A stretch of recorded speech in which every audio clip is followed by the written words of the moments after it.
The sun was setting over the small town of Maplewood, casting a golden hue over the park, where Max, a loyal German shepherd, and his best friend, a scruffy terrier named Buddy, spent their evenings.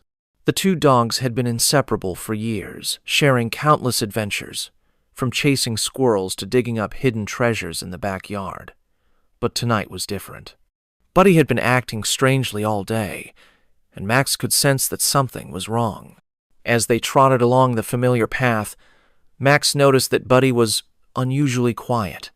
Normally, Buddy would be barking excitedly, his tail wagging furiously as he darted back and forth, sniffing every bush and tree. But tonight, Buddy walked slowly, his head down, his tail barely moving. Max nudged him with his nose, trying to get a reaction, but Buddy only sighed and continued walking. Like the video and subscribe to our channel and turn on the notification bell so that you get our new videos daily. Buddy, what's wrong? Max asked, his voice filled with concern. You're not yourself today. Buddy stopped and looked at Max, his eyes filled with sadness. Max, I have to tell you something, he said quietly. I'm leaving Maplewood. My family is moving to another town, and I don't know when or if I'll ever see you again. Max's heart sank. He'd always known that this day might come, but he had never really believed it would. The thought of losing his best friend was almost too much to bear. He wanted to protest, to beg Buddy to stay, but he knew it was pointless. Dogs didn't have control over where their families took them. I understand, Max said finally, his voice trembling. But before you go, let's make this last night together something special. Let's do all the things we love, one last time. Buddy managed a small smile. That sounds like a good idea, he said. Let's make it a night to remember. And so, the two dogs set off on their final adventure, determined to make the most of their time together. They chased squirrels through the trees, splashed in the creek, and even managed to sneak into the local ice cream shop, where they shared a stolen cone of vanilla ice cream. For a few hours, it was just like old times, and Max almost forgot that Buddy was leaving. But as the night wore on, Max couldn't shake the feeling that something was off. Buddy was still acting strangely, and there was something in his eyes that Max couldn't quite place. It wasn't just sadness, it was fear. Buddy, are you sure everything's okay? Max asked as they sat on a hill overlooking the town. You seem different. Buddy hesitated, then sighed. There's something I need to tell you, Max, he said, but you have to promise not to tell anyone. It's really important. Max nodded, his curiosity piqued. I promise, he said. What is it? Buddy took a deep breath, then began to speak. My family isn't just moving to another town, he said. They're running away. My owner, Mr. Jenkins, he's done something really bad. I overheard him talking on the phone last night. He's involved in some kind of illegal activity, and the police are after him. He's planning to leave tonight, and he's taking me with him. Max's eyes widened in shock. He'd always known that Mr. Jenkins was a shady character. He was often seen arguing with strangers late at night, and there were rumors that he was involved in some kind of criminal activity, but he had never imagined it was something this serious. Buddy, you can't go with him, Max said urgently. If the police are after him, you could be in danger. You have to stay here with me. Buddy shook his head. I can't, Max, he said. I don't have a choice. If I stay, Mr. Jenkins will come looking for me, and I don't know what he'll do. I have to go with him. Max's mind raced. He couldn't let Buddy leave, not like this. There had to be something he could do. And then, an idea began to form in his mind, a crazy, risky idea, but it was the only one he had. Buddy, listen to me, Max said, his voice firm. I have a plan, but you have to trust me. Buddy looked at him, his eyes filled with doubt. What kind of plan? He asked. Max took a deep breath. We're going to call the police, he said. We're going to tell them everything, and we're going to make sure Mr. Jenkins doesn't get away with whatever he's done. Buddy's eyes widened in fear. Max, that's crazy, he exclaimed. If Mr. Jenkins finds out, he'll... "He won't find out," Max interrupted, "because we're going to be careful. We're going to make sure that the police catch him before he even knows what's happening." Buddy hesitated, then nodded slowly. "Okay," he said. "I trust you, Max. Let's do it." Max and Buddy spent the next hour huddled together, working out the details of their plan. It was risky, and there were 100 things that could go wrong, but they didn't have any other options. They had to act fast. Mr. Jenkins was planning to leave that night, and if they didn't stop him, Buddy would be gone forever. The first step was to gather evidence. Max knew that the police would need proof of Mr. Jenkins' illegal activities if they were going to arrest him. Buddy had overheard enough to know that Mr. Jenkins was involved in some kind of smuggling operation, but they needed more than just hearsay. They needed something concrete. "Buddy, do you think you can get into Mr. Jenkins' house and find something that proves what he's doing?" Max asked. Buddy nodded. "I think so," he said. "He keeps a lot of papers in his office, and he's always on the phone late at night. If I can get in there, I might be able to find something." "Good," Max said. "But be careful. If he catches you, it could be dangerous." Buddy nodded again, then set off towards Mr. Jenkins' house, his heart pounding with fear and determination.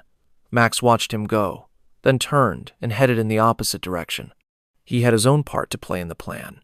Max knew that the police station was on the other side of town, and he needed to get there as quickly as possible. He had to find a way to communicate with the officers and let them know what was going on. It wasn't going to be easy, dogs. Couldn't exactly walk into a police station and start talking, but Max was determined to find a way. As he ran through the streets, Max's mind raced. He needed to find someone who could understand him, someone who could help him get the message to the police. And then he remembered Officer Daniels, the kind-hearted police officer who often patrolled the park. Max had seen him many times, and he knew that Officer Daniels had a soft spot for animals. If anyone would listen to him, it was Officer Daniels. Max changed direction and headed towards the park, hoping that Officer Daniels would be there. As he approached, he saw the familiar figure of the officer sitting on a bench, sipping a cup of coffee. Max ran up to him, barking urgently. Officer Daniels looked up, surprised. "Hey there, Max," he said, reaching out to pet the dog. "What's got you all worked up?" Max barked again, more insistently this time. He grabbed Officer Daniels' sleeve with his teeth and tugged, trying to pull him towards the street. "Whoa, easy there, boy," Officer Daniels said, standing up. "What's going on? Do you need help?" Max barked again, then turned and started running towards Mr. Jenkins' house, looking back to make sure Officer Daniels was following. The officer hesitated for a moment, then shrugged and followed the dog, curious to see what was going on. Meanwhile, Buddy had made his way to Mr. Jenkins' house. The lights were off, and the house was quiet, but Buddy knew that Mr. Jenkins was still inside. He had seen him through the window, pacing back and forth, talking on the phone in hushed tones. Buddy crept around to the back of the house, where he knew there was a dog door. He slipped inside, his heart pounding with fear. The house was dark, and the air was thick with tension. Buddy could hear Mr. Jenkins's voice coming from the office, and he knew he had to be careful. He made his way to the office, his paws barely making a sound on the carpet. The door was slightly ajar, and Buddy could see Mr. Jenkins inside, his back turned as he rummaged through a filing cabinet. Buddy's eyes darted around the room, looking for something that could prove Mr. Jenkins' guilt. And then he saw Ita's stack of papers on the desk, with the words "Shipping Manifest" written at the top. Buddy's heart leaped. This was it. This was the evidence they needed. He crept closer, his eyes fixed on the papers. He just had to grab them and get out of there. But as he reached for the papers, his paw knocked over a pen, sending it clattering to the floor. Mr. Jenkins spun around, his eyes narrowing as he saw the dog. "Buddy?" he said, his voice low and dangerous. "What are you doing in here?" Buddy froze, his heart pounding. He had to think fast. He grabbed the papers in his mouth and bolted for the door, but Mr. Jenkins was faster. He lunged forward, grabbing Buddy by the collar and yanking him back. "Not so fast, you little mutt," Mr. Jenkins snarled. "What do you think you're doing?" Buddy struggled, but Mr. Jenkins' grip was too strong. He could feel the man's breath on his fur, hot and angry. He had to get away. He had to get those papers to Max. And then he heard the sound of a car pulling up outside, followed by the familiar voice of Officer Daniels. "Mr. Jenkins?" the officer called. "This is the police. We need to speak with you." Mr. Jenkins' eyes widened in panic. He released Buddy and ran to the window, peering out at the police car parked in the driveway. Buddy seized the opportunity and bolted for the door, the papers still clutched in his mouth. He burst out of the house and ran straight to Max, who was standing next to Officer Daniels. Max barked excitedly, his tail wagging furiously. "Officer, look!" Max barked. "Buddy has the evidence." Officer Daniels looked down at the dog, confused. "What's going on here?" he asked. Buddy dropped the papers at the officer's feet, panting heavily. Officer Daniels picked them up, his eyes scanning the contents. His expression grew serious as he realized what he was holding. "Mr. Jenkins," he said, his voice firm, "you're under arrest." Mr. Jenkins tried to protest, but the evidence was overwhelming. The shipping manifest detailed a smuggling operation that had been going on for months, and it was clear that Mr. Jenkins was at the center of it. The police quickly handcuffed him and led him away, leaving Buddy and Max standing in the driveway, watching as their plan came to fruition.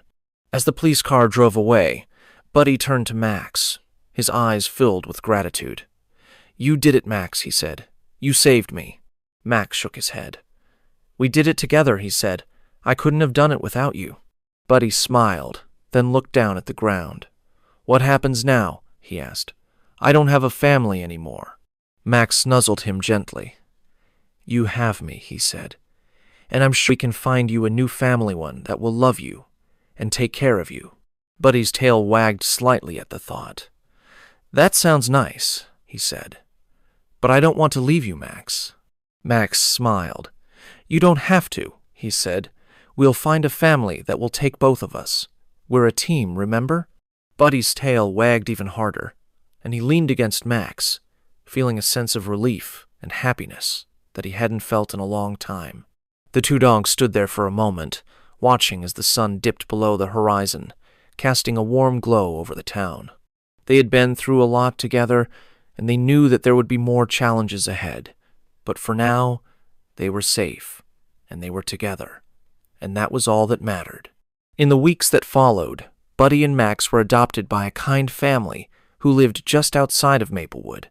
The family had 2 children who loved animals, and they quickly fell in love with the 2 dogs. Buddy and Max had a new home, a new family, and a new life. But they never forgot the adventure they had shared, or the bond that had brought them together. They still spent their evenings in the park, chasing squirrels and digging up hidden treasures. And every now and then they would sit on the hill overlooking the town, watching the sunset, and remembering the night they had saved each other. It was a story they would tell for the rest of their lives, a story of friendship, courage, and the unbreakable bond between 2 dogs who had faced the world together and come out stronger on the other side.